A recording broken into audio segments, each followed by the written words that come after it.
Good afternoon sir. Afternoon sir. सानिध्य कर लिया गैसेस स्टेट? नहीं किया सर मेरे को सारे करने थे तो सारे नहीं हो पाए। अच्छा तुम मतलब सारा कर लिया अभी? अच्छा मतलब फर्स्ट टाइम कर रहे हो ना तुम शायद? हाँ सर, तो मैं ऑल्टरनेट नहीं कर रहा, तो 190s में ही पहुंचा हूं मैं, तो 90s 100। अच्छा मतलब 90 कर लिए हैं ऑलमोस्ट। Yes sir. ठीक है कोई दिक्कत नहीं है। चलिए भाई डिस्कशन स्टार्ट करते हैं। सुनजीत कितना किया? किया नहीं किया गैस स्टेट? सुनजीत सुनजीत है नहीं क्या? सुनजीत आवाज आ रही है? बस बैठे हुए हैं, पता नहीं प्रेजेंट भी है नहीं है। एक बार जरा हैंड रेस करना, पता तो चले कौन कौन लिटरली सुन रहे हैं। हैंड रेस करो जरा एक बार। सर हाँ सर आपने मुझे बुलाया था? हाँ कहाँ गए हुए थे? सर मैंने ईयरफोन नीचे रखा हुआ था, वो देखा नहीं। अच्छा तुम्हारी वजह से तुम लोगों को हैंड रेस करना पड़ रहा है। और ये खुशीगर, कृष, सूद, लवदीप, गीतांश, ये सब लोग है नहीं क्या क्लास में? सर पूछा क्या है सर आपने, प्लीज बता दो एक बार। कुछ नहीं, मैं तो वही पूछ रहा था कि कर लिया क्या गैस स्टेट वाला अवस्थी से? सर मैंने 120 तक कर लिया। 120 तक वैसे कैसे ऑल्टरनेट किए होंगे ना आपने तो? यस सर ऑल्टरनेट किए हैं, 120 तक हुआ है। ठीक है चलिए भी डिस्कशन स्टार्ट करते हैं। तो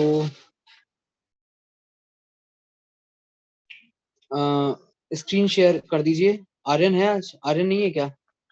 हूँ सर। आर्यन स्क्रीन शेयर कर दो।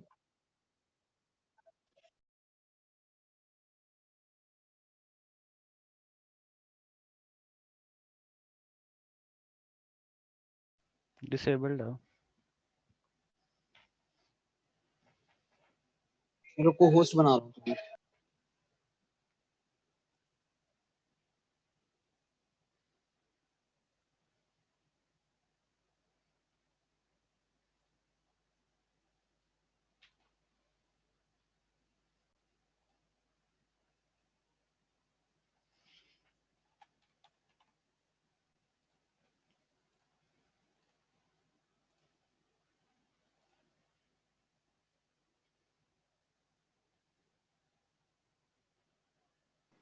सर मैंने 130 तक किए हैं कुछ।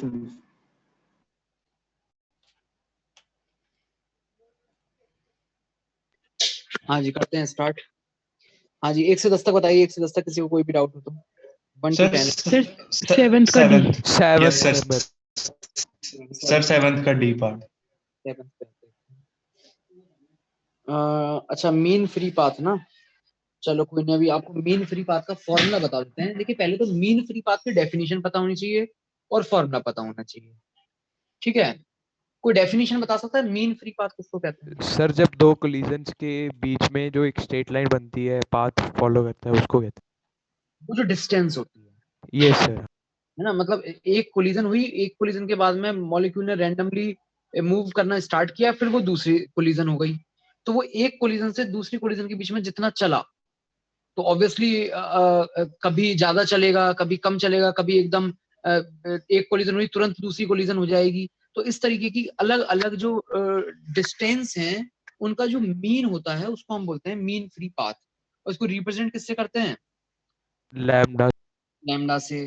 तो लैम्डा का एक फॉर्मूला होता है, वो आपको पता होना चाहिए। वो कहाँ मिलेगा आपको? वो आपको अवस्थी में ही, जो पैराग्राफ पैराग्राफ जो होते हैं ना, कॉम्प्रिहेंशन। वैसे स्टार्टिंग में भी शायद हो सकता था बट शायद बाद में याद आ रहा है।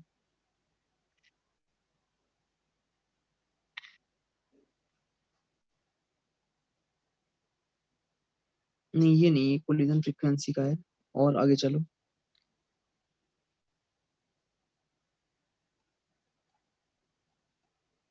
ये सही है। हाँ जी देखिए the mean free path is the average distance traveled by a molecule between two successive collisions. ठीक है, collisions. We can express it as follows.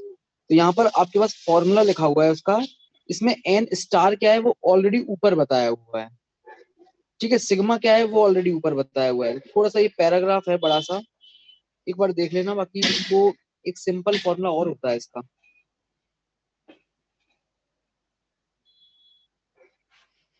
इसका एक टेम्परेचर वाला एक फॉर्मूला और होता है. ये फिजिक्स में पढ़ा है क्या आप लोगों ने मीन फ्री पाथ, या नहीं पढ़ा वहाँ पे भी? सर वहाँ पे बताया था बस अकेला। फॉर्मूला पढ़ा होगा ना लैम्डा का फिजिक्स में, तो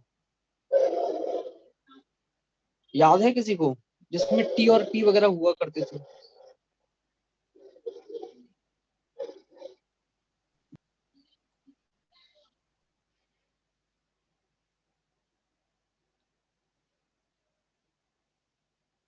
सर मैंने ऑनलाइन निकाल ये वाला ये।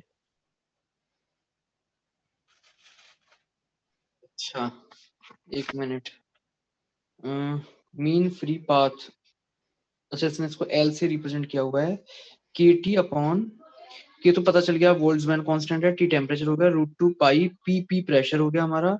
इसमें डीएम का क्या मतलब है? मॉलिक्यूलर है, हाँ नीचे लिखा हुआ है सर मॉलिक्यूलर डायमीटर. जो मॉलिक्यूलर डायमीटर, उसकी खुद की जो रेडियस वगैरह होती थी, ठीक है. तो इसमें देखो इतना तो आपको याद नहीं रखना, आप सिर्फ इतना याद रख लेना कि जो मीन फ्री पाथ होता है वो टेम्परेचर के तो डायरेक्टली प्रोपोर्शनल होता है, प्रेशर के इनवर्सली प्रोपोर्शनल. तो ये आप अपने नोट्स में जहां भी हैं आपके पास में पूरा फॉर्मूला लिखना चाहो पूरा फॉर्मूला लिख लो, और एक प्रोपोर्शनलिटी टेम्परेचर और प्रेशर के साथ हमें पता होना चाहिए. अब आ जाइए आप उस क्वेश्चन पे, क्वेश्चन पे आ जाओ, वहीं क्वेश्चन के साथ लिख लो या फिर नोट्स में लिख लो. क्वेश्चन नंबर 7 में लिख लो L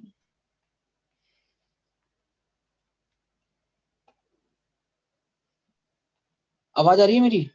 yes sir, yes sir. आवाज आ रही है? यस सर, आ रही है सर. यस सर आ रही है सर। सर आपको हमारी बात आ रही है?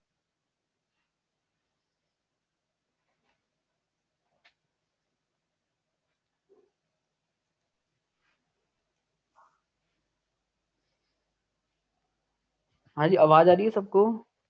Yes yes sir. Sir, yes sir आ रही है. क्वेश्चन नंबर 7 में L directly proportional to T inversely proportional to P. तो अब यहाँ पूछा था, अब हो गया है ना क्वेश्चन, बोलो. Yes sir. 10 तक बताइए, 10 तक और कोई doubt?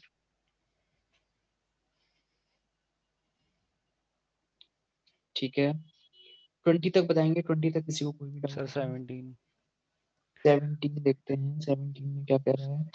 Which of the following curve does not represent Gay-Lussac's law? Lussac's law क्या था आपके पास में? V और T वाला था, P और T वाला था? P और T वाला. P और T. तो इसमें पहला जो ग्राफ है P में और T में है और स्ट्रेट लाइन जा रही है, लेकिन ओरिजिन से नहीं जानी चाहिए ये, डिग्री यस सर है ना? AD 273 calorie. कहाँ से जानी चाहिए थी? -273 से जानी चाहिए थी. Sir D Yes. में ये ओरिजिन से क्यों पास कर लिया? डी में ओरिजिन से क्यों पास कर रही है? लिखो जरा यहाँ पे आर्यन. सर मेरी बुक में नहीं Yes. कर रही ओरिजिन से बस। मेरा भी यही सर डाउट मेरी था। बुक में भी नहीं यस सर बुक में। मेरे में भी नहीं है। सर मेरी बुक में भी नहीं कर रही ओरिजिन से पास. नहीं कर रही है ओरिजिन से पास? No sir sir. मेरी वाली में कर रही है सर. चलो ठीक है, फिर वो इसका मतलब पुराने एडिशन में है, नए एडिशन में नहीं है, उसको सही कर दिया गया है आर्यन, है ना? ठीक है सर. नेक्स्ट क्वेश्चन नंबर 20 तक किसी को कोई भी डाउट? आगे बढ़ते हैं. क्वेश्चन नंबर 30 तक बताइए संजीत, कोई डाउट हो तो? No sir. हो गए सारे? Yes sir. हाँ जी, और किसी को कोई भी डाउट है तो बताइए 30 तक. नहीं है, ठीक है 40 तक बताइए, 40 तक किसी को कोई भी डाउट हो तो? सर 33 के डी ऑप्शन में प्रेशर की जगह टेम्परेचर नहीं होना चाहिए, डिक्रीजिंग टेम्परेचर. डी ऑप्शन में प्रेशर की जगह टेम्परेचर नहीं होना चाहिए. डिक्रीजिंग टेम्परेचर आना चाहिए ना। एक मिनट, बिल्कुल होना चाहिए था, क्योंकि आपके पास में पी तो उसने वाई एक्सिस पे ले लिया ना, तो यस उससे थोड़ा स्लो वेरी करेगा। ठीक है, डिक्रीजिंग टेम्परेचर ही होना चाहिए। कर लो, इसको सही कर लो, डिक्रीजिंग टेम्परेचर होना चाहिए था डी में। सर अगर हम वॉल्यूम को कांस्टेंट मान के करें, हाँ तो उसी हिसाब से निकालते हैं ना कि वो क्या चीज, मतलब ये यहाँ पर ये बता रहा है, ये जो अलग अलग जो लाइन जा रही है ना डैश डैश करके, और जो थोड़ा सा बताया हुआ है, तो सर उसमें आंसर तो बी है। सर आंसर लास्ट तक चेक नहीं। बी है सर यस सर, आंसर। मैंने भी चेक नहीं करा था, मैं बी पे ही खत्म कर। हाँ वही है, मतलब आप लोग नहीं गए होंगे, बट बाकी वो वहां पर होना टेम्परेचर चाहिए, नहीं देखा बहुत चीजें। चलिए नेक्स्ट 40 तक बताइए, और कोई डाउट हो तो किसी को। मन्नत 50 तक बताइए, 50 तक कोई डाउट हो तो। No sir. सर मेरे को है 43 में, 40 43 3 में। 43 देखेंगे। सर मेरे को ऐसे सारे क्वेश्चन में प्रॉब्लम आ रही है, ये एक नहीं, आगे और भी ऐसे। मतलब 43 टाइप के सारे क्वेश्चन है ना। यस सर, 43 टाइप के। कोई बात नहीं, 43 आपको अच्छे से समझा देते हैं। क्रॉप कर दो जरा अटेंडेंस को।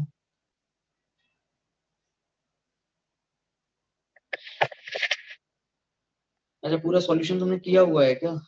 नहीं ऐसा करो आर्यन, ऐसे नहीं, मतलब मैं पूरा समझा देता हूँ उसको, फिर ऐसे नहीं समझ में आएगा।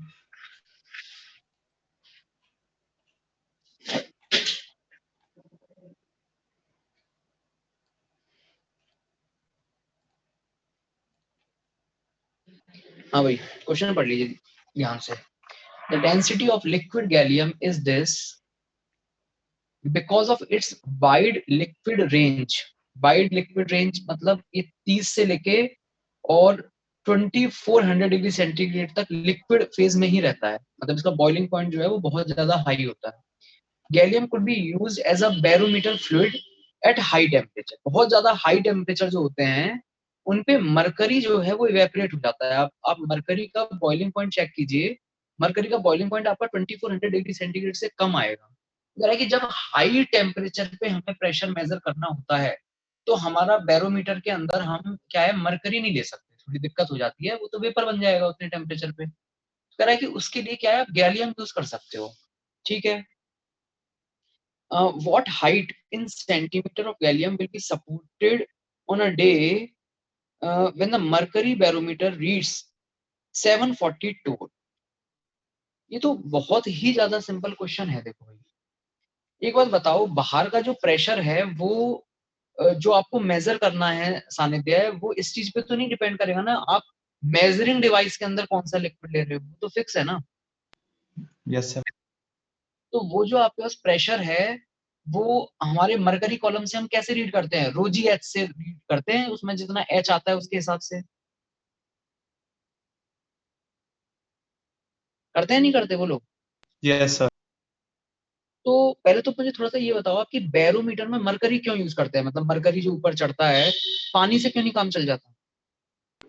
सर पानी में जो कॉलम होता है वो काफी, मतलब मेरे को लेंथ तो एग्जैक्ट नहीं याद, बट उसकी कॉलम लेंथ काफी ज्यादा होती है इन हाँ, कंपैरिजन जिसमें टू ज्यादा लेंथ हो जाएगी, इस वजह से हम क्या करते हैं, थोड़ा सा हैवी लिक्विड लेते हैं, और मरकरी काफी हैवी लिक्विड है जिसकी डेंसिटी पानी के रिस्पेक्ट में 13.6 ग्राम पर सेंटीमीटर क्यूब होती है। ठीक है, मतलब 13.6 टाइम्स ज्यादा है।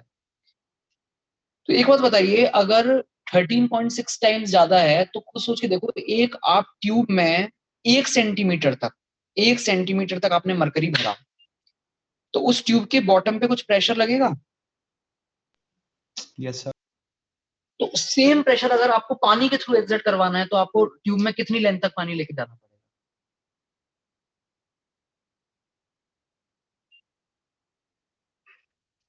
अगर सेम प्रेशर आपको पानी के थ्रू एग्जर्ट करवाना है, उतना ही प्रेशर एग्जैक्टली, तो पानी किस हाइट तक लेके जाना पड़ेगा?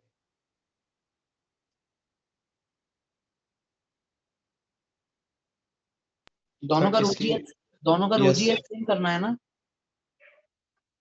तो जी से जी तो कैंसिल हो जाएगा, मतलब दोनों का 13.6। रो इनटू एच आपको बराबर करना है। सेम काम में यहाँ करना है इसमें गैलियम में। तो लिख दो जरा, 2 बार लिखिए, ρ1 g1 h1 is equal to ρ2 h2 g2। ρ1 g में तो अगर 1 लगाने की जरूरत नहीं है, ρ2 g h2। ठीक है, तो पहले वाला आप ये मरकरी वाला ले लो। मरकरी कितना रीड कर रहा है? 1 मिनट, क्या पूछा उसने? What height in centimetre. अच्छा ठीक है। 742 742 का मतलब होता है 740 mm ऑफ एच जी, मतलब 74 सेंटीमीटर ऑफ एच जी। तो H1 में लिखिए 74 और ρ1 की जगह लिखिए आप 13.6, और ρ1 की जगह लिख दीजिए 13.6। जी से जी कैंसिल हो चुका है, 10 हटा दो।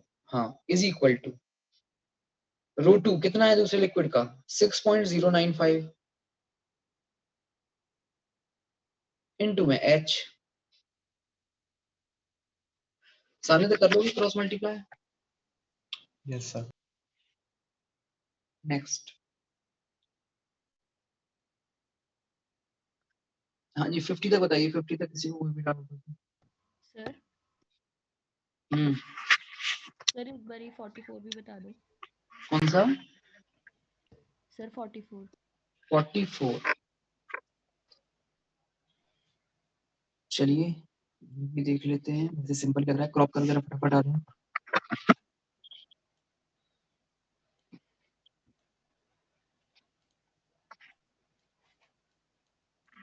हाँ जी, पढ़ लीजिए जरा क्वेश्चन क्या कह रहा है। अब weather balloon is inflated with helium.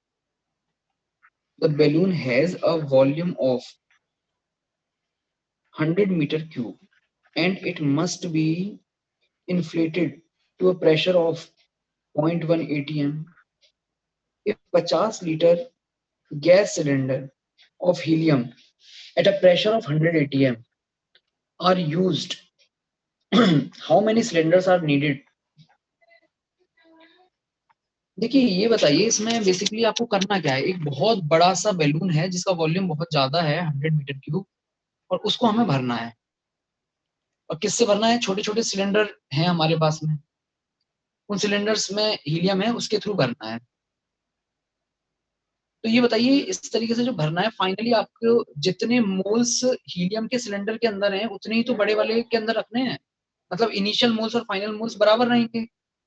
Start करते हैं। इनिशियल मोल लिखिए, n initial is equal to n final. हाँ जी, इनिशियली गैस किसमें है? सिलेंडर्स में। कितने सिलेंडर? वो n मान लो, अभी वो पता नहीं है, तो n इंटू, अब एक सिलेंडर में कितने मोल है कैसे निकालोगे? पीवी अपॉन आरटी से। पी कितना है? पी बताओ। 100 एटीएम। वी कितना है? 50 लीटर।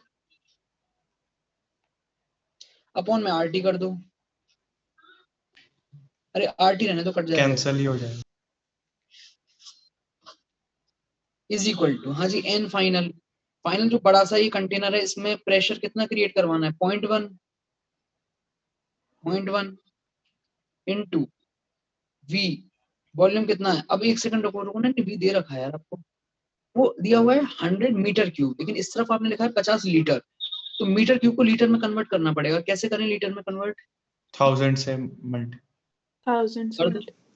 कर दो 1000 से मल्टीप्लाई, 10⁵ हो जाएगा अपॉन में आरटी। आरटी से आरटी उड़ा दो। हाँ जी, एन सॉल्व कर लीजिए, आ जाएगा। बोलिए, 2 आ रहा है सॉल्व करके। Yes sir. ठीक है ना।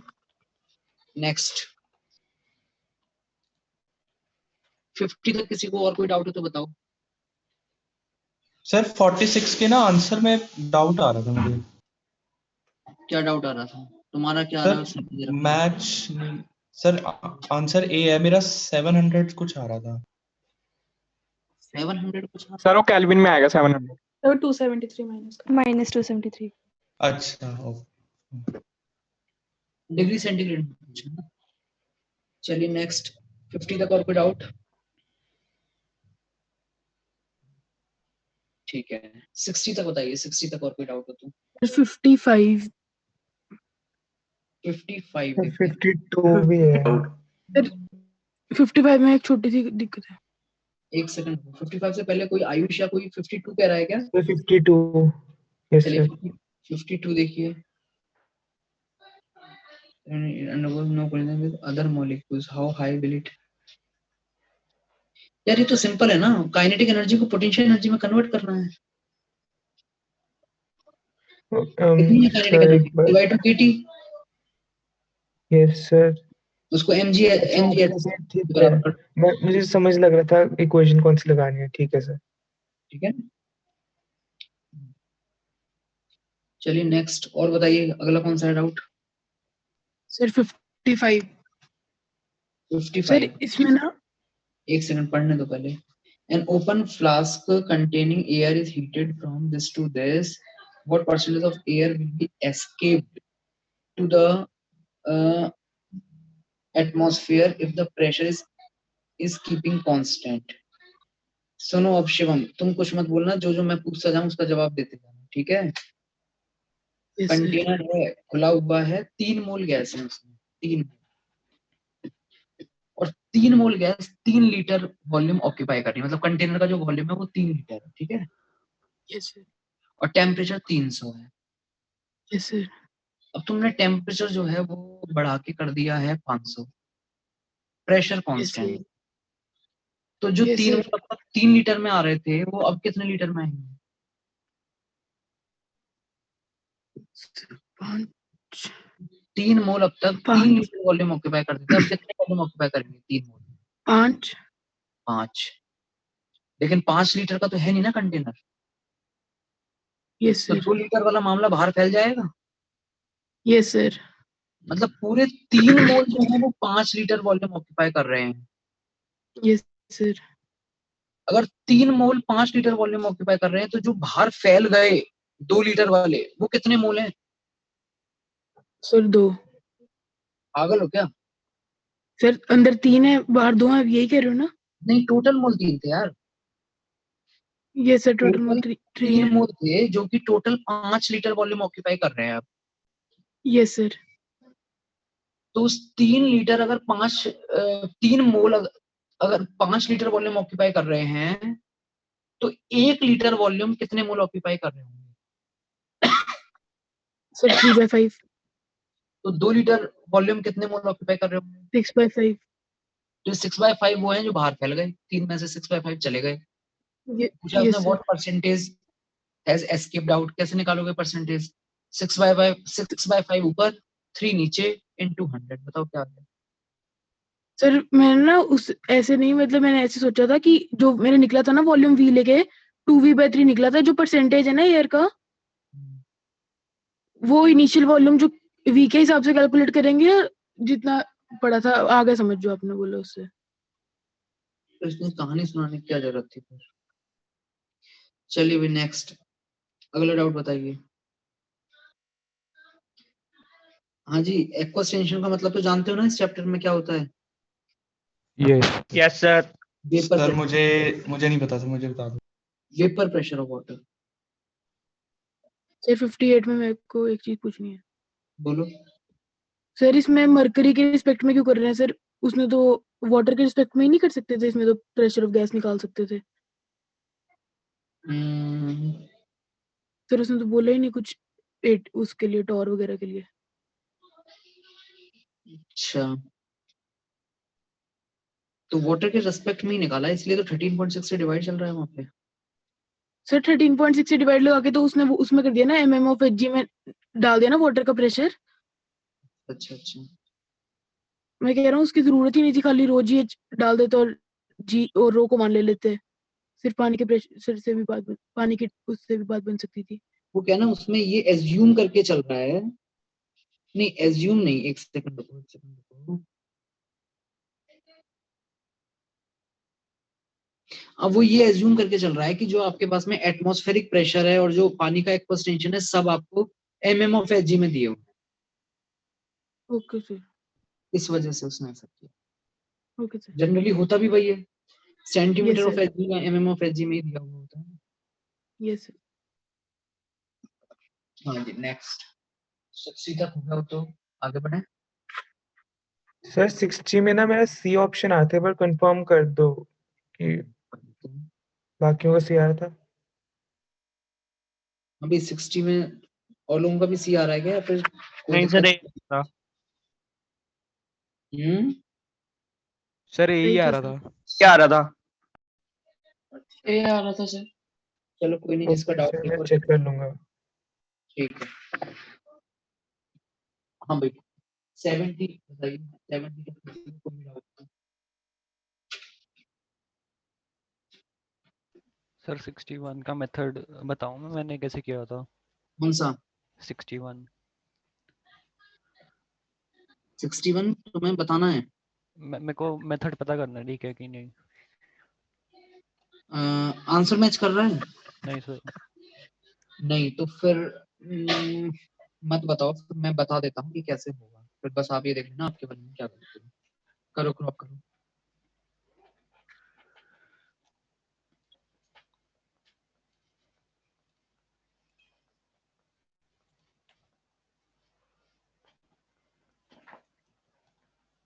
हाँ जी, a rigid vessel of volume 0.5 meter cube containing H2 at degree centigrade pressure of कितने pascal is connected to a second rigid vessel of volume this and containing organ at a pressure of a wall separating the two vessels is open and both are cooled to a temperature of this. What is the final pressure in the vessel?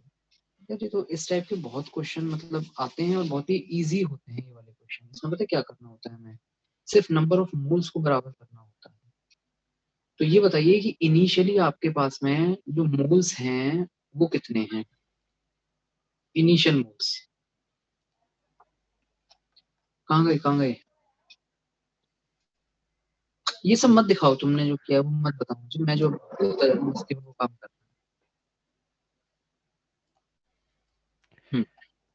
तो initial आपके पास में लिखिए N initial is equal to N final. हाँ जी, तो initially आपके पास में एक में H2 है और एक में ऑर्गन है। तो H2 वाले मोल्स बताइए, H2 के मोल्स कितने हुए इनिशियल में? इनिशियल वाले भी लिखने हैं आपको। लिखिए P कितना है, रुको पहले P बताओ H2 वाले का। हाँ 611 इंटू 10⁻3। हाँ जी V अपॉन में RT। मत करो ना उसको मीटर क्यूब लीटर में कन्वर्ट, जब ये भी तो पास्कल में चल रहा है, मीटर क्यूब में रहने दो, कोई दिक्कत नहीं है। अपॉन में RT।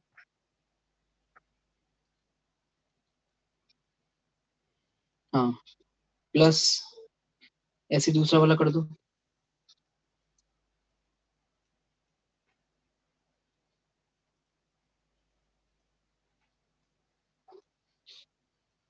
इज इक्वल टू, हाँ फाइनली आपके पास में जो प्रेशर आएगा वो नेट दोनों का मिलाकर के आएगा। और इसने देखो ऐसे तो पूछा नहीं है कि फाइनल जो प्रेशर आएगा उसमें ऑर्गन का कितना है या फिर दूसरी गैस कौन सी है, H2 है क्या है, H2 का कितना है, ऐसा तो कुछ पूछा नहीं है उसने, तो नेट P पूछा है तो बस P रहने दो। हाँ जी final P into final V कितना हो चुका है, ठीक है, अपॉन में RT। उड़ा दो RT से RT। सर RT अलग है, T अच्छा अलग है। अगर एक मिनट रुको, पहले वाला T कितना था? अच्छा टेम्परेचर अलग अलग है भाई, हाँ टेम्परेचर का ध्यान रखना है, रखो तीनों जगह टेम्परेचर अलग अलग आएगा। R से R उड़ा दो, टेम्परेचर जो दिया हुआ है वो रख दो, तो इक्वेशन में सिर्फ और सिर्फ P ही एक वेरिएबल बचेगा, वो आप कैलकुलेट कर सकते हो। तो मैंने भी यही किया था। आएगा इससे आंसर। ठीक है सर। नहीं मैच कर रहा है, कैलकुलेशन चेक कर लूंगा। ठीक है। नेक्स्ट 70 तक बताइए, 70 तक किसी को डाउट हो तो?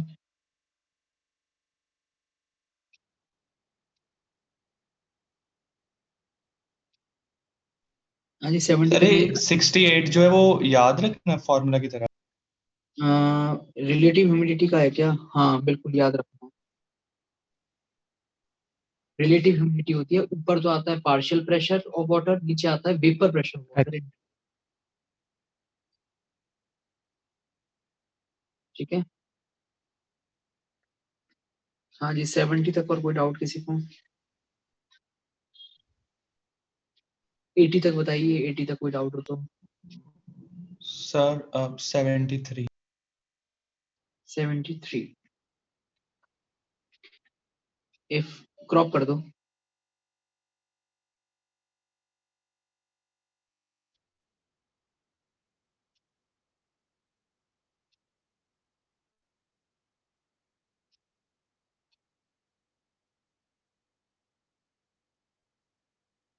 हाँ जी, if 10 to the power -4 decimetre cube, decimetre cube का मतलब लीटर होता है, जानते हो ना? यस। तो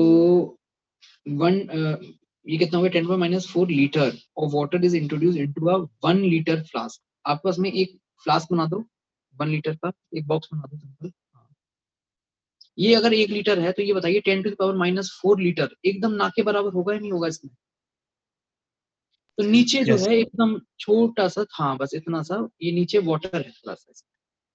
इसका मतलब ये हुआ कि जो अगर ऊपर कुछ गैस हम लेके आते हैं इस पानी के ऊपर, तो वो गैस कितना वॉल्यूम ऑक्यूपाई करेगी? पूरा 1 लीटर ही ऑक्यूपाई करेगी, क्योंकि जो पानी है वो तो ना के बराबर है। There are how many moles of water are in the vapor phase when equilibrium is established? कौन सा equilibrium establish होगा यहाँ पे? लिखो H2O liquid gives H2O gas। आपके पास में कुछ मॉलिक्यूल्स ऊपर आ गए हैं, और किस तरीके से आएंगे? उनको कितना प्रेशर मेंटेन करना है? उनको करना है 3170 पास्कल के बराबर का प्रेशर मेंटेन करना है।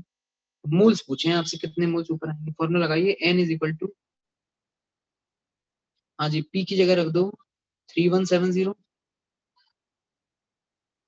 इंटू वॉल्यूम, मीटर क्यूब में लिखना पड़ेगा। क्या लिखोगे मीटर क्यूब में वॉल्यूम? 1 डेसीमीटर क्यूब है, हमें मीटर क्यूब में लिखना है, क्या लिखेंगे? 10 टू द पावर -3। -3 एकदम, अपॉन में R क्या लिखोगे? SI यूनिट में 8.314, और टेम्परेचर कितना है? 300। सॉल्व कर लीजिए, यही आंसर है।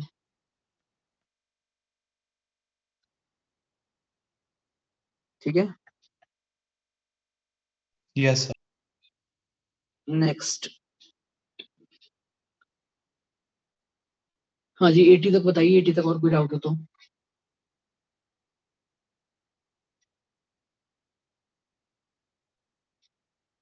एटी तक है किसी को डाउट? ठीक है, नेक्स्ट बताइए 90 तक किसी को भी डाउट हो तो। सर 84। 84 क्रॉप करना जरा।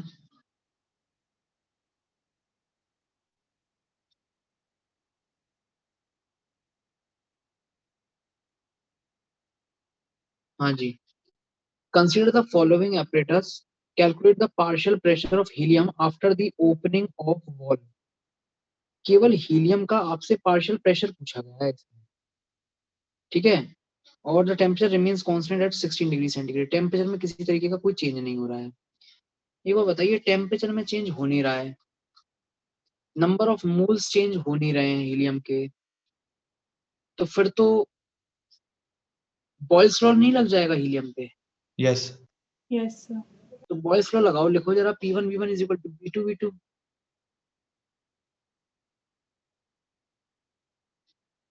हाँ जी 0.63 into 1.2 is equal to P2 into 4.6। ये जिसका भी डाउट है उसको 4.6 समझ में आ गया? कहाँ से लिखा है? Yes sir. हाँ जी P2 सॉल्व कर लोगे? यस सर, हो गया है। नेक्स्ट। सर 87 एक चीज पूछनी थी उसमें। हाँ जी 87 में क्या डाउट है? सर काइनेटिक एनर्जी जो पर मॉलिक्यूल होती है सर, हम उसको 3/2 kT बोलते हैं। हम्म सर के बोल्ट्जमैन कांस्टेंट है, टी टेम्परेचर, सर इसमें मास का फैक्टर नहीं आता। हम्म तो सर इंडिपेंडेंट ऑफ मास होगी काइनेटिक एनर्जी। एक मिनट। हाँ ठीक है। तो सर अब 87th क्वेश्चन का डी पार्ट डाउट है। The kinetic energy of a body is independent of its mass.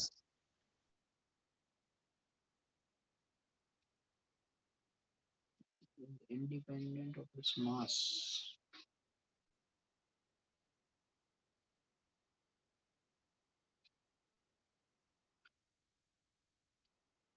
Gas के लिए ठीक होता शिवम, इसमें बॉडी लिख दिया है।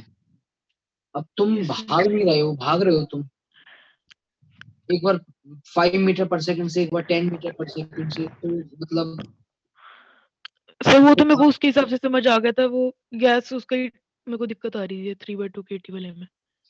बॉडी है ना, बॉडी के लिए तो फिर कोई चीज सही नहीं होगी।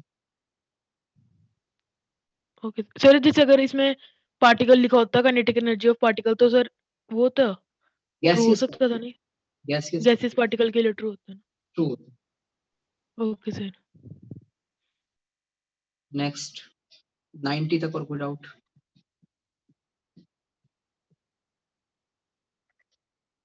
90 तक बताइए, 90 तक कोई डाउट हो तो।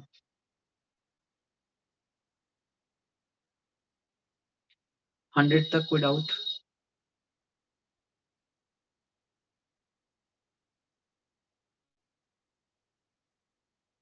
Sir 97।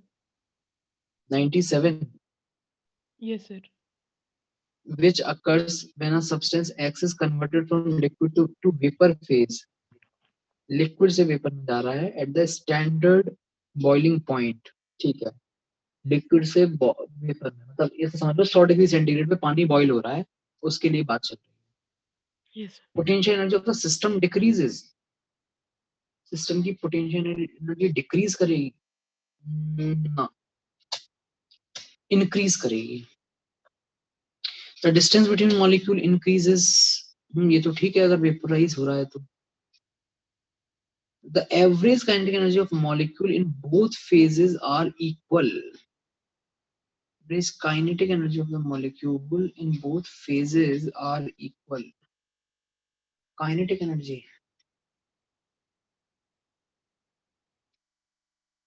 Kinetic energy both phases में, केवल kinetic energy कह रहा है, एक मिनट, both phase में कैसे हो जाएगी kinetic energy ना?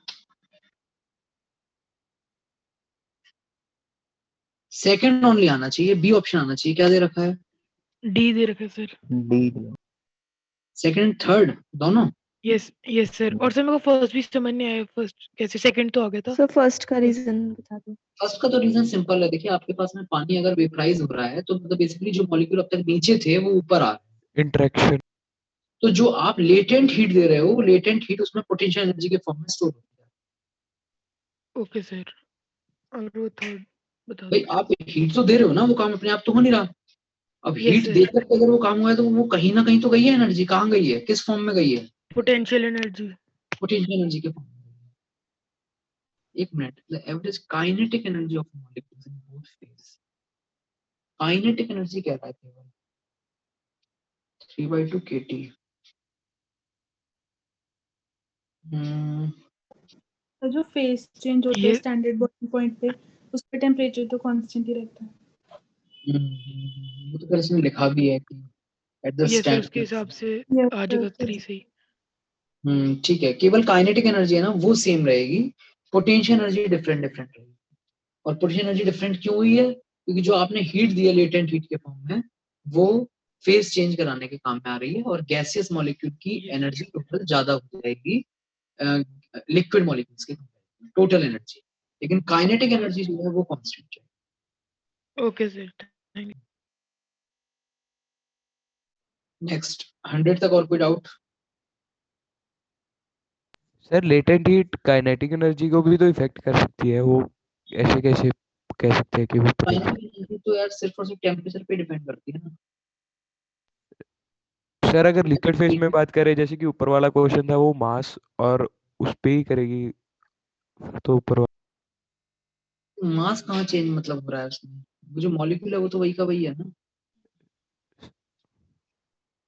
भाई। सर आप टेम्परेचर कांस्टेंट कैसे लिया हमने? क्वेश्चन में लिखा हुआ है।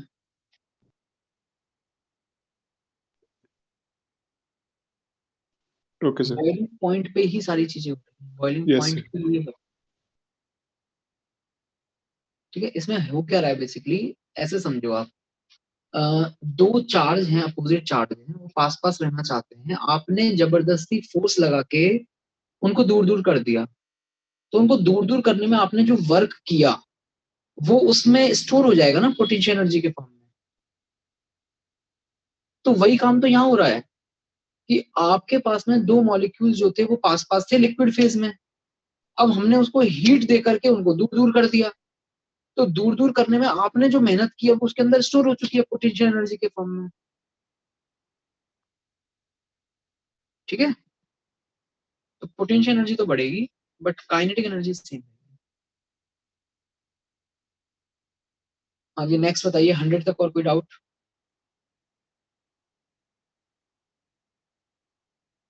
110, So 109. 109।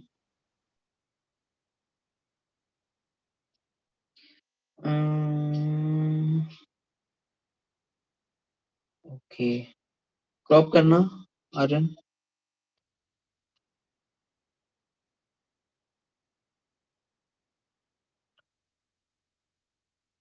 हाँ जी, क्वेश्चन पढ़िए।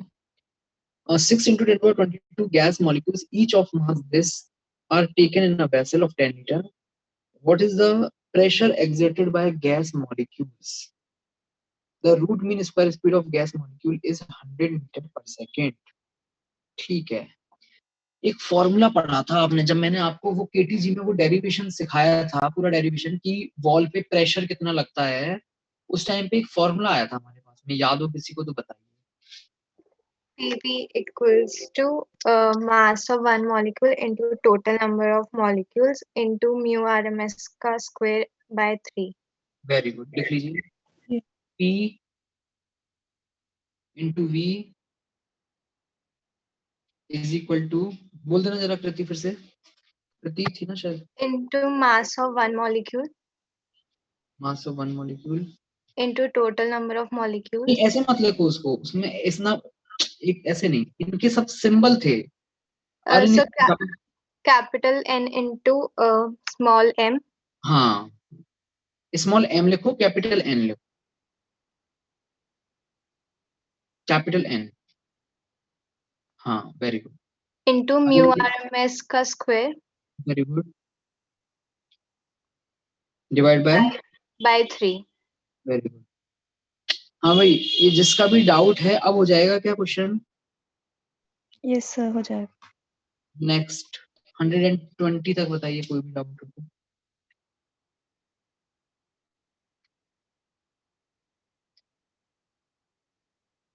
हंड्रेड एंड 120 तक किसी को कोई भी डाउट है तो बताइए।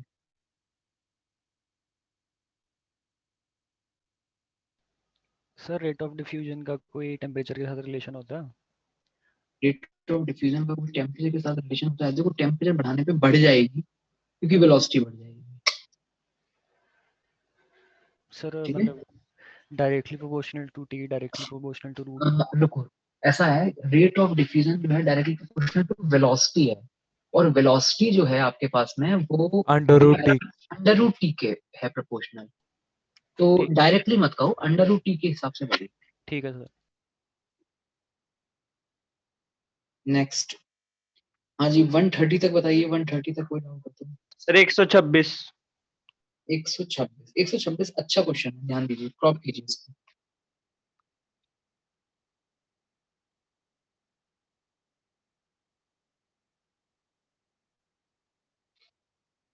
हाँ जी, एक कंटेनर बनाओ आर्यन,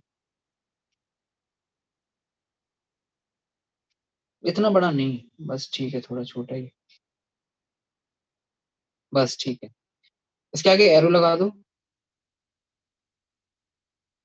एरो नहीं, मतलब बेसिकली क्या है ना, इसमें होल है और उसमें से गैस निकल रही है, उस तरीके से दिखा दो उसको। और ये जो गैस बाहर निकली है ना, इसको हमने एक दूसरे कंटेनर में कैप्चर कर लिया है, तो बगल में दूसरा कंटेनर बना दो। हाँ ठीक है। फिर ऐसे ही ये जो दूसरा कंटेनर बनाया है, इसमें से फिर गैस लीक हो गई, तो इतना 3-4 दिखाने की जरूरत नहीं है, केवल एक जगह से। ठीक है, थोड़ा डैश डैश डैश डैश कर दो एक जगह बस। हाँ, ये जो गैस आई इसको फिर से आपने तीसरे कंटेनर में पैक कर लिया। हाँ जी, कितनी बार डिफ्यूजन करवा दिया? 3 बार, अभी तो 2 ही बार करवाया यार, अभी 2 बार ही, हाँ। करवाइए तीसरी बार, फिर से इसको कैप्चर करा दो। हाँ, पहले तो उसने ध्यान से देखो, उसने कहा क्या है, if the mixture obtained by effusing out a mixture with a molar ratio this for 3 effusing step. If the mixture obtained by, मतलब ये जो चौथे कंटेनर के अंदर जो मिक्सचर है उसके बारे में बात चल रही है। 3 बार इफ्यूजन होने के बाद जो आपके पास में गैस का मिक्सचर आया है उसके बारे में कुछ पूछना चाह रहा है। क्या पूछना चाह रहा है? Calculate relative rate of effusion of SO2 and CH4। मतलब अब अगर इस चौथे कंटेनर में से हम इफ्यूजन करवाएं, 3 बार तो हो चुका है, चौथी बार अगर हम इफ्यूजन करवाएं तो उसमें क्या रेशो होगा। ठीक है, स्टार्ट करते हैं भाई, शुरुआत करते हैं। सबसे पहले पहले कंटेनर में आ जाइए। आपके पास में 2 गैसेस हैं, SO2 है और CH4 है। दोनों का जो मोल्स का रेशो है वो कितना है? 8:1। सबसे पहले तो पहले कंटेनर में बता दो मुझे दोनों की रेट का रेशियो क्या होने वाला है। RSO2/RC, ऐसे मतलब हटाओ उसको, RSO2/RCH4 क्या होगा? बोलिए, इज इक्वल टू क्या लिखेंगे? एक ही कंटेनर में से 2 गैस डिफ्यूज हो रही हैं, तो 2 चीज मैटर करेंगी यहाँ पे। क्या क्या? Sir molar mass molar molar mass तो करेगा ही करेगा, और साथ में नंबर, करेगा उसका, उस पर्टिकुलर गैस का पार्शियल प्रेशर, और पार्शियल प्रेशर किसके प्रोपोर्शनल होगा? उसके मोल्स के। मोल्स तो आप नंबर। यहाँ हम लिखेंगे NSO2/NCH4 into under root of mass inversely करके लिख दो, ऊपर CH4 नीचे SO2। हाँ जी, वैल्यू पुट कीजिए। हाँ जी, ये हो गया 8/1 इंटू अंडर रूट के अंदर लिख दो,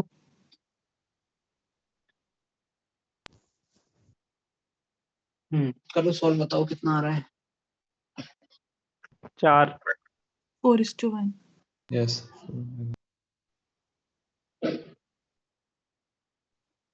क्या कर रहे हो तुम ये? टोटल मतलब Overall total- 4:1. Yes sir.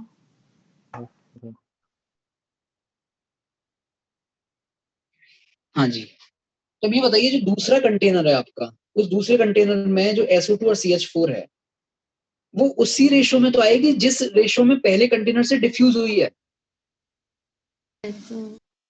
तो दूसरे कंटेनर के अंदर आ रहे हैं SO2 और CH4 जो है उसका रेशो क्या हो गया?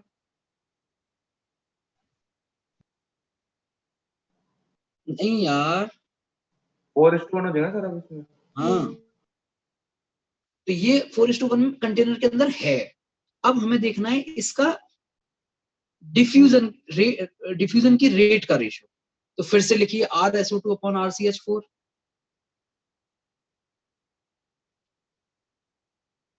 इज इक्वल टू, हाँ जी लिखिए, 4:1 इंटू अंडर रूट, ऊपर 16 नीचे 64। कितना आ गया? 4 बार कट गया, 2 आ गया, 4/2 मतलब 2:1। 2:1। तो अब मुझे नहीं बताना है, अब आपको डायरेक्टली समझ में आ रहा है। पहले वाले कंटेनर में कैसा है? 8:1। दूसरे में कैसा हो गया? 4:1। तीसरे में कैसा हो जाएगा? 2:1 2:1। और चौथे में कैसा हो जाएगा? 1:1। 1:1 1:2 1:2 है। नहीं 1:1 होगा। यस सर, वो टोटल यस सर। अच्छा हाँ ठीक है, नहीं समझ रहे हो बात को? यस सर ठीक है। आगे से 8:1, समझ 4:1। हाँ जी आर्यन, तीसरे कंटेनर पे आओ, तीसरे कंटेनर पे लिखो 2:1। अब चौथे कंटेनर में आओ, चौथे कंटेनर पे लिखो 1:1। लेकिन ये 1:1 पूछा है क्या आपसे? No sir. नो ये नहीं सर। पूछा है। क्या पूछा है? अगर ये अब डिफ्यूज करेगा तो रेट रेशो क्या होगा? तो अब लास्ट वाले पे आ जाओ डायरेक्टली। लास्ट वाले के नीचे लिखो RSO2 upon RCH4 is equal to 1/1 into √16/64। हाँ जी 1/1 इंटू वही 1/2। हाँ 1/2। तो ये फाइनल आंसर कितना आ जाएगा हमारा? बोलिए, बात समझ में आई नहीं आई जो पूछ रहा था क्वेश्चन में? Yes sir. ठीक है नेक्स्ट। सर मेरे को ना ये समझ नहीं आता, जो रेट में ना NA/N भी नहीं करते हम सर, वो कभी ले लेते हैं क्वेश्चंस में, कभी नहीं लेते, तो इसकी बड़ी कंफ्यूजन हो रही है। कॉपी पढ़ी तुमने? से पढ़ी है। उसमें मैंने ग्राम्स लॉ जो है ये डिफ्यूजन का, इसके 3 केस बना के दिखाए हुए हैं। पढ़े वो आपने? ये सर अगर प्रेशर सेम होता है तो वो नहीं करते कंसीडर, पार्शियल हाँ प्रेशर सेम होता है अगर। सर पर हाँ ना मेरे को 1-2 क्वेश्चन, जैसे वो कल भी आपसे पूछा था, वैसे 1-2 क्वेश्चन में कंफ्यूजन होती है काफी, कि लेंगे या नहीं लेंगे। नहीं, उसमें तो ऐसा है कि अगर प्रेशर आपके पास में सेम है, अंडर सिमिलर कंडीशन कहीं लिखा हुआ है, तो नहीं लेते हैं, अदरवाइज तो प्रेशर को तो लिया जाएगा। Okay sir. हाँ जी 130 तक बताइए, 130 तक किसी को कोई भी डाउट हो तो।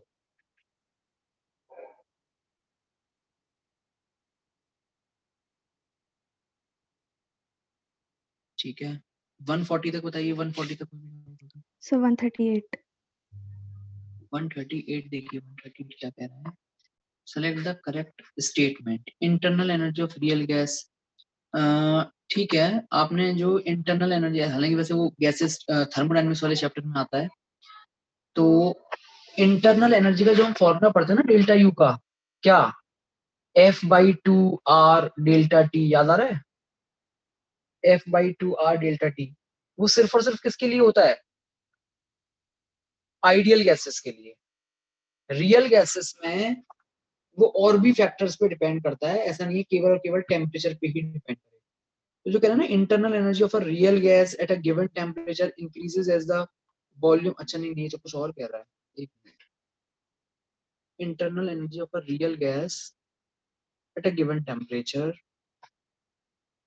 Increases as the volume increases. एक मिनट सोचने दीजिए। टेम्परेचर फिक्स है, वॉल्यूम इंक्रीज कर रहा है, सर काइनेटिक एनर्जी कांस्टेंट रहेगी, पोटेंशियल एनर्जी डिक्रीज कर जाएगी। तो इंटरनल एनर्जी डिक्रीज करेगी ना फिर। Yes sir. इंक्रीज कर रहा है, इंक्रीजेस तो पहला स्टेटमेंट गलत हो गया। दूसरा कह रहा है internal energy of an ideal gas at a given temperature increases as the volume increases. कोई फर्क नहीं पड़ेगा, आइडियल गैस को नहीं फर्क पड़ेगा। जब तक टेम्परेचर नहीं चेंज करोगे इंटरनल एनर्जी में कोई चेंज नहीं होगा आइडियल गैस में। तो कह रहा है internal energy of an ideal gas molecule is not a function of temperature. नहीं, वो तो फंक्शन ऑफ टेम्परेचर ही है, ये भी गलत हो गया। The internal energy of a real gas at a constant temperature is independent of change in volume. Real gas के लिए ऐसा नहीं होता है। ये तो सारे ही गलत लग रहे हैं मेरे को। एक मिनट। सर ए दिया हुआ है। increases as the volume increases। रुको सोचूंगा फिर। internal energy of a real gas at a given temperature। Real gas है, टेम्परेचर कांस्टेंट है। रियल गैस है मतलब इंटरेक्शन है, टेम्परेचर कर दिया फिक्स। हम क्या कर रहे हैं उसमें, वॉल्यूम इंक्रीज कर रहे हैं।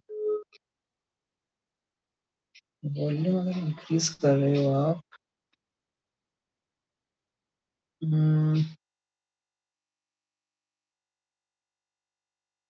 तो वॉल्यूम इंक्रीज में हम थोड़ी ना उसको एनर्जी देंगे, गैस पर करेगी। सर इंटरेक्शन के केस में पोटेंशियल एनर्जी नेगेटिव होती है ना? एक मिनट रुको, नई बुक में देखना ये वाला क्वेश्चन एज इट इज ही है क्या? है तो सर ऐसी है। Yes, same sir. Yes sir. Sir interaction के केस में पोटेंशियल एनर्जी नेगेटिव कंसीडर नहीं की जाती? ये नेगेटिव हो पॉजिटिव हो वो अलग बात है, मतलब इंक्रीज और डिक्रीज तो समझ में आता है ना हमें। तो सर उससे फर्क पड़ जाएगा ना, अगर पोटेंशियल एनर्जी डिक्रीज होगी नेगेटिव में decrease.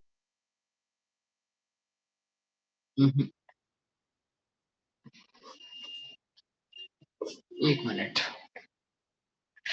Real gas temperature fix है, इंक्रीजेस वॉल्यूम मतलब वेरी करेगी वॉल्यूम के चेंज करने में, वो समझ में आ रहा है। और वॉल्यूम अगर इंक्रीज हो रहा है तो उसको डिक्रीज होना चाहिए था, इंक्रीज कैसे सर कर फिर रहे हैं? वॉल्यूम इंक्रीज हो रहा है तो सर पोटेंशियल एनर्जी इंक्रीज होगी कैसे? फिर, क्योंकि ज्यादा हाइट तक जा सकता है मॉलिक्यूल्स। हाँ सर इंटरेक्शन एनर्जी में नेगेटिव ही होती है सर मेरे हिसाब से, पोटेंशियल एनर्जी तब यस सर, जाके इंक्रीज होगी। यस सर, ये यही सोचा था मैंने भी। क्या क्या सर फिर से नेग बोलना? सर क्योंकि इंटरेक्शन होती है ना जब, तो पोटेंशियल एनर्जी नेगेटिव हो जाती है, -k⁴/r होगी ना। अरे तो इंटरेक्शन कम हो जाएगी ना यार, आप हाँ वॉल्यूम इंक्रीज कर रहे हो, आप सर वॉल्यूम सर फिर वो उतना ही दूर जाएंगे ना फिर वो, और इंटरेक्शन उनमें उतना कम होगा तो पोटेंशियल एनर्जी ज्यादा पॉजिटिव होगी। मतलब वो माइनस, जैसे पहले -2 थी तो वो -1 हो जाएगी ऐसे के। Yes sir. अच्छा एक मिनट, हाँ हाँ हाँ हाँ, एक मिनट, अगर हम उनको दूर दूर कर रहे हैं तो एनर्जी बढ़ती है ना। ठीक है ठीक है ठीक है ठीक है, ये तो वही चीज हो गई जस्ट जो अभी मैं बता रहा था आपको कि भाई दो अपोजिट चार्जेस हैं वो पास पास हैं, और अब आपने उनको दूर दूर कर दिया तो वो दूर दूर अपने आप तो जाएंगे नहीं, आपने उस पर वर्क किया होगा, और वो वर्क जो है वो उसमें पोटेंशियल एनर्जी के फॉर्म में स्टोर हो गया होगा, इसका मतलब पोटेंशियल एनर्जी इंक्रीज करेगी ना। सही है सही है। अब समझा देता हूँ मैं आपको इसको, ये स्टेटमेंट सही है। वो जबरदस्ती उसको डिक्रीज कर रहे थे जबकि वो डिक्रीज कर रहे थे। ठीक है, टेम्परेचर आपका चेंज कर नहीं रहा है, मतलब काइनेटिक एनर्जी जो है वो तो आपने कांस्टेंट रखी हुई है।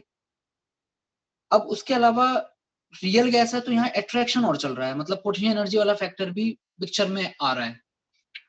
अब हमने क्या किया, वॉल्यूम इंक्रीज कर दिया, तो वॉल्यूम अगर इंक्रीज किया है तो वो मॉलिक्यूल जो पहले पास पास थे, अट्रैक्शन फील कर रहे थे, उनको जबरदस्ती आप दूर दूर लेके गए हो। अगर आप उनको जबरदस्ती दूर दूर लेके गए हो तो आपने वर्क किया होगा ऑब्वियसली, और वो जो वर्क है वो उनमें पोटेंशियल एनर्जी के फॉर्म में स्टोर हो गया होगा। तो ऑब्वियसली पोटेंशियल एनर्जी अगर इंक्रीज करेगी तो ओवरऑल इंटरनल एनर्जी भी इंक्रीज करेगी। बताइए बात समझ में आई नहीं आई 138? Yes sir. बाकी के तीनों स्टेटमेंट तो फिर गलत थे नीचे वाले, उसमें कोई कंफ्यूजन नहीं है। इसको जो हमने स्टार्टिंग में गलत कह दिया था वो थोड़ी सी गड़बड़ हो गई। सर आइडियल के केस में क्यों नहीं होता ऐसे? आइडियल के केस में आइडियल के केस में एक्चुअली कोई अट्रैक्शन नहीं होता ना, पोटेंशियल 0 हो जाएगी। तो पोटेंशियल एनर्जी यस का सर, कोई कम ठीक नहीं होता वहाँ पे। ठीक, ओके सर। हाँ जी 140 तक बताइए, और कोई डाउट हो तो।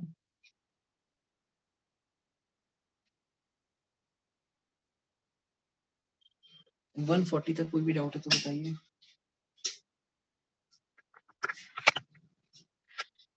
150 तक बताइए, 150 तक किसी को कोई भी डाउट हो तो।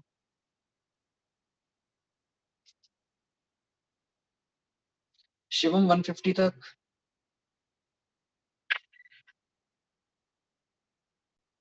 No sir. नंदनी किए थे क्या 150 तक, कोई डाउट है?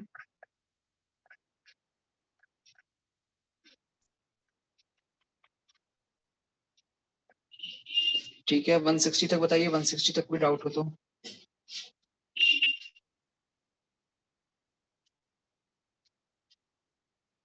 ये जो है यहाँ आते आते आप लोग सरेंडर हो गए मुझे लग रहा है। सर किए नहीं थे आगे। एक दो बच्चों ने किए हैं बस, केवल उसके आगे किए नहीं। सर सर इन्वर्जन टेम्परेचर क्या होता है? देखिए इन्वर्जन टेम्परेचर का तो कॉन्सेप्ट मतलब एक्चुअली हमारे सिलेबस में नहीं है, लेकिन अगर आपने फिजिक्स में वो चैप्टर पढ़ा होगा एक इलेक्ट्रिसिटी और मैग्नेटिज्म के बीच में एक चैप्टर नंबर 4 करके कुछ है ना, जिसमें वो सारी प्रॉपर्टीज हैं, क्या बोलते थे उनको, मैग्नेटिक ससेप्टिबिलिटी और कुछ कुछ वो सब चीजें हैं। साई से सिंबल आता था एक, वो सब चीजें पढ़ी हैं आपने थ्योरेटिकल पोर्शन?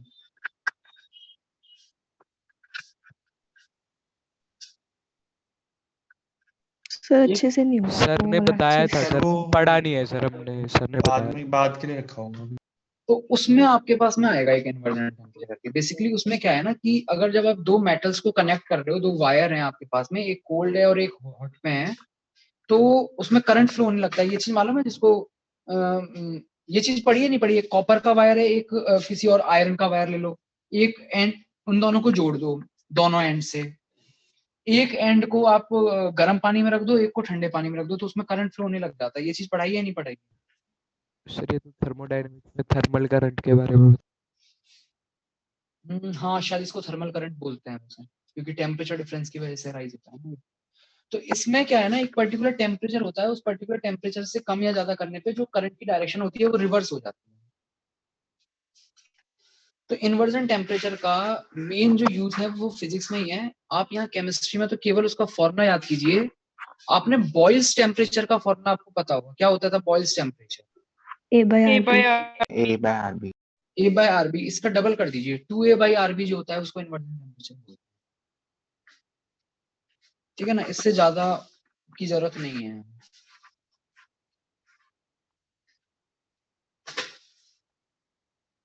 तो अगर कहीं पे आ जाए इन्वर्जन टेम्परेचर का तो सिंपल ये फॉर्मूला लगा के आपका काम चल जाएगा, 2A/RB। ये वैसे मैंने जिनको मैंने पढ़ाया है उनको लिखवाया हुआ भी हुआ शायद फॉर्मूला। बताया था शिवम 11th क्लास में? यस सर बताया था। हाँ जी, 175 तक लास्ट एंड कीजिए इसको, कोई भी डाउट है तो बोलिए। 175 तक। सो 174 और 175। 174 एंड 175। ये आपने सर 174 लास्ट वीक करवाया था। हाँ, Reduce equation। 174 एंड 175 के लिए सुनजीत मॉड्यूल आपके पास में वो वाला नहीं होगा जो हमारा है ना। इसका क्या है, पूरा डेरिवेशन है। ये जो यहाँ लिखा हुआ है ना फॉर्मूला, इसका पूरा का पूरा एक डेरिवेशन है। शिवम तुम मुझे एक सेकंड फोटो भेज सकते हो क्या? मैंने लास्ट ईयर आपको करवाया हुआ है। ग्रुप पे भेज दी सर मैंने। हाँ हाँ, ग्रुप पे भेज दो, तो वो दोनों ये एक साथ ही हो जाएंगे आपके। इसको रिड्यूस्ड स्टेट इक्वेशन बोलते हैं, रिड्यूस्ड स्टेट इक्वेशन।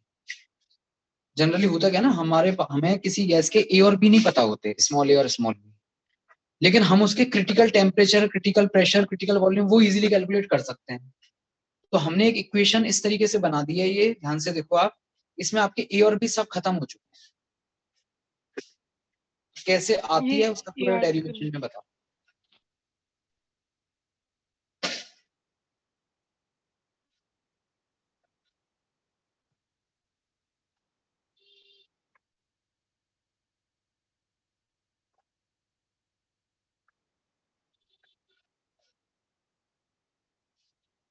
हाँ जी, किसका डाउट था? सुनजीत तुम्हारा था? Yes sir.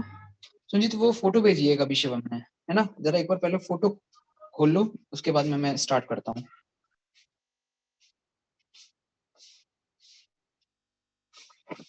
ओपन कर ली? Yes sir. हाँ जी, देखिए आपके पास में जो van der Waals real gas equation है उसमें पैरामीटर्स कई हैं, P है, V है, T है, N है, और उसके अलावा दो और स्मॉल a और स्मॉल b है या नहीं है? है ना? यस तो सर। किसी भी रियल गैस के लिए जब आप वो लगाओगे तो आपको बाकी सारे पैरामीटर्स जब पता होंगे तब आप किसी एक पैरामीटर को कैलकुलेट कर सकते हो। 5-6 उसमें पैरामीटर्स आ गए। तो जनरली उस किसी गैस के लिए ए और बी डायरेक्टली नहीं निकलते, हम उसको जब प्रैक्टिकली निकालते हैं ए और बी को, तो हम किसके थ्रू निकालते हैं? क्रिटिकल कांस्टेंट्स के थ्रू निकालते हैं। हम क्रिटिकल टेम्परेचर निकालते हैं कि भाई किस टेम्परेचर पे जाकर के उसका लिक्विफिकेशन पॉसिबल नहीं हो पा रहा है, फिर उस पे वो मिनिमम प्रेशर जिसपे उसका लिक्विफिकेशन स्टार्ट हुआ है वो क्रिटिकल प्रेशर हो जाता है, और फिर वहां से उनके थ्रू फिर हम स्मॉल ए स्मॉल बी कैलकुलेट करते हैं। ठीक है, तो यहाँ पर हमने क्या किया है, वो जो हमारी रियल गैस इक्वेशन है उसको एक नए फॉर्म में ऐसे लिख दिया कि हमें ए और बी की जरूरत ही ना पड़े, बस केवल लिखने का तरीका चेंज हुआ है। तो उसके लिए क्या किया आपने, जो आपके इक्वेशन में टी चला करता था, या ये कहिए कि एक नया टी हमने डिफाइन किया जिसको हमने बोला रिड्यूस टेम्परेचर, और वो हो गया टी अपॉन टी सी के बराबर, where T is normal temperature, जिस टेम्परेचर पे आप वो काम कर रहे हो, और टी सी है आपका क्रिटिकल टेम्परेचर। तो इस तरीके के हमने 3 नए वेरिएबल बना लिए, टी आर, पी आर और वी आर, और जो हमारे पास इक्वेशन होती थी रियल गैस इक्वेशन, उसमें हमने उन वैल्यूज को पुट कर दिया। उससे फायदा ये हुआ कि उस इक्वेशन में जो ए और बी थे वो एलिमिनेट हो गए, और हमारी इक्वेशन जो है वो बिना ए और बी के टर्म्स में आ चुकी।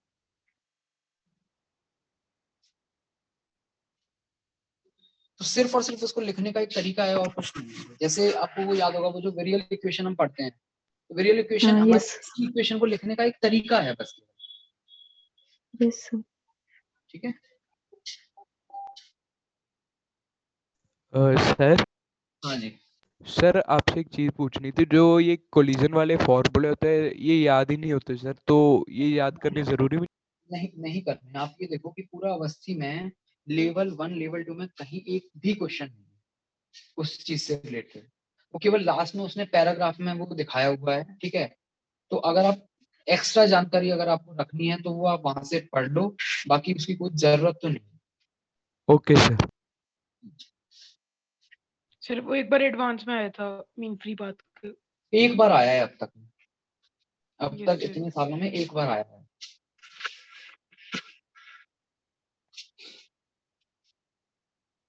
तो अगर आप एक बार पढ़ के देखना, वैसे तो इजी है, चीजें समझ में आ जाएंगी आपको। अगर आप में से किसी को लगता है कि भाई ठीक है ये चीज भी हम कर लेते हैं, तो चैप्टर कर ही रहे हैं, तो आप अपने लेवल पे पढ़ सकते हो, कोई दिक्कत नहीं है इसमें पढ़ने में।